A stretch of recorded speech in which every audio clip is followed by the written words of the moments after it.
God said, apply the blood. परमेश्वर ने कहा लहू लगाना उस पे।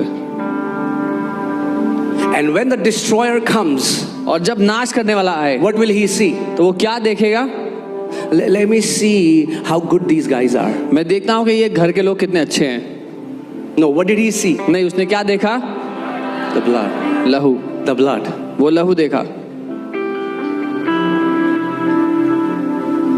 When the enemy comes against you, जब दुश्मन तुम्हारे विरोध में आता है, let him see the blood. तो उसको लहू दिखाई दे। Let him see the blood. उसको लहू दिखाई दे। Our faith is not in our works. Our faith is in the blood of Jesus. हमारा विश्वास अपने कामों पर नहीं है, लेकिन यीशु के बहाए हुए लहू पर है। What would have happened if the Israelites would have said, "Oh, actually, God, you know how awesome I am." क्या हुआ होता अगर इजराइल के परिवारों ने ऐसा कहा होता, परमेश्वर आप तो जानते हैं हम कितने बढ़िया हैं। We have been obeying हम आपकी all the law, सारी आज्ञाएं all the मानते हैं, cleansing, everything. सारे शुद्धि We के don't हमने think we need the blood. सब कुछ तो हमने किया है, हमें लगता है कि लहू की हमें जरूरत है। What would have happened? क्या हुआ होता? The destroyer would have killed them.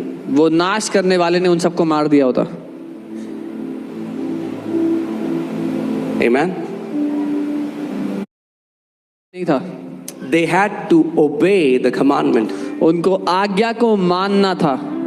And God said, when you apply the blood on your doorpost, stay inside, don't go outside. और परमेश्वर ने कहा जब लहू लगा दो अपने दरवाजे की चौखट पर, तो फिर अंदर रहना, बाहर मत जाना। Stay inside the awareness of the blood.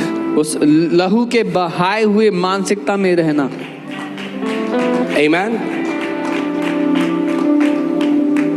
And if any family would have disobeyed, even though the blood was shed, और अगर किसी भी परिवार ने इस आज्ञा को ना माना होता, हालांकि लहू बहाया गया, if they would have gone out, अगर वो बाहर निकल गए होते, the destroyer would have killed them. तो विनाशक ने उनको नाश किया होता।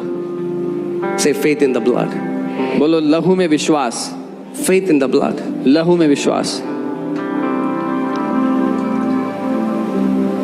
So, the blood of Jesus Christ was shed 2000 years ago. यीशु मसीह का लहू 2000 साल पहले बहाया गया। And it's like it's in a spiritual basin. और वो एक आत्मिक बर्तन में रखा हुआ है जैसा। Just because the blood of Jesus was shed 2000 years ago doesn't mean it's automatically cleansing everyone. ठीक है, जैसे 2000 साल पहले वो लहू बहाया गया था, इसका ये मतलब नहीं कि हर एक को वो अपने आप से शुद्ध कर रहा है। You have to put faith in the blood. The only thing that makes it work in your life is putting your faith in the blood. आपको अपना विश्वास उस लहू में डालना पड़ेगा। एकमात्र चीज जो उस लहू को आपके जीवन में कारगर बनाती है वो है उस पर विश्वास करना। Amen. Was the blood of Jesus shed for everyone? क्या यीशु का लहू सबके लिए बहाया गया है? हाँ। Everybody is not saved. लेकिन हर किसी ने उद्धार नहीं पाया अभी तक। The Bible says the story of cross is foolishness for those who are perishing. Bible कहती है क्रूस की कहानी नाश होने वालों के लिए मूर्खता है। They'll say, what? This story doesn't make any sense. What are you saying, that the blood of one man is cleansing us today? वो कहेंगे क्या मूर्खता है ये कि एक आदमी के लहू से हम सब शुद्ध हो रहे हैं आज। They don't get it. उनको नहीं समझ में आता। Because a natural man cannot understand the things of the spirit, for they are spiritually discerned. क्योंकि एक स्वाभाविक मनुष्य आत्मा की बातें नहीं समझ सकता, वो आत्मिक Say faith in the blood. लहू में विश्वास।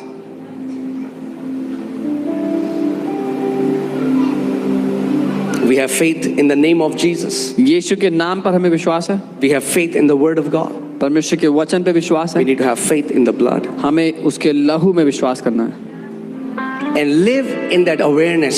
और इस मानसिकता में जीना है, इस चेतना में।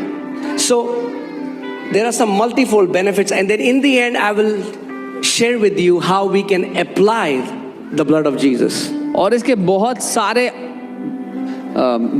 फायदे हैं, और अंत में मैं सिखाऊंगा कैसे इस लहू को हम लगाते हैं अपने जीवन में। Okay, so I just want to talk about the multifold benefits of the blood of Jesus for us. जो यीशु के लहू के बहुत से फायदे हैं हमारे लिए, मैं उसकी बात करना The चाहता हूँ। first one is redemption. पहला है छुटकारा। Say redemption. बोलो छुटकारा। Ephesians 1:7. इफिसियों 1:7। In him we have redemption through his what? Blood. उसी के बलिदानी लहू के द्वारा अब हम अपने पापों से छुटकारे का आनंद ले रहे हैं। This word ransom comes from the Greek word apollotrosis. ये जो फिरौती शब्द है यूनानी के अपोलोट्रोसिस शब्द से आता है। It means somebody that is bound, you pay a price to loosen that person.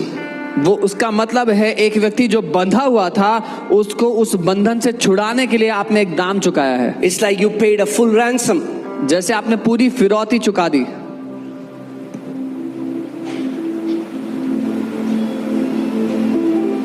Do you know that we were sold as a slave to devil? आप जानते हैं हम शैतान को एक दास की तरह बेचे गए थे। The blood became the ransom, the price which God paid to redeem us back from the enemy's hand. और वो लहू वो दाम बन गया जो परमेश्वर ने दुश्मन के हाथ से हमें छुड़ाने के लिए फिरौती के रूप में I दिया। want you to hear this carefully. मैं चाहता हूं आप ध्यान से सुने How blood and the function of it in multifold dimension. कि वो लहू और उसके इतने सारे क्षेत्रों में वो काम कैसे करता है। First, the blood became currency to redeem you back.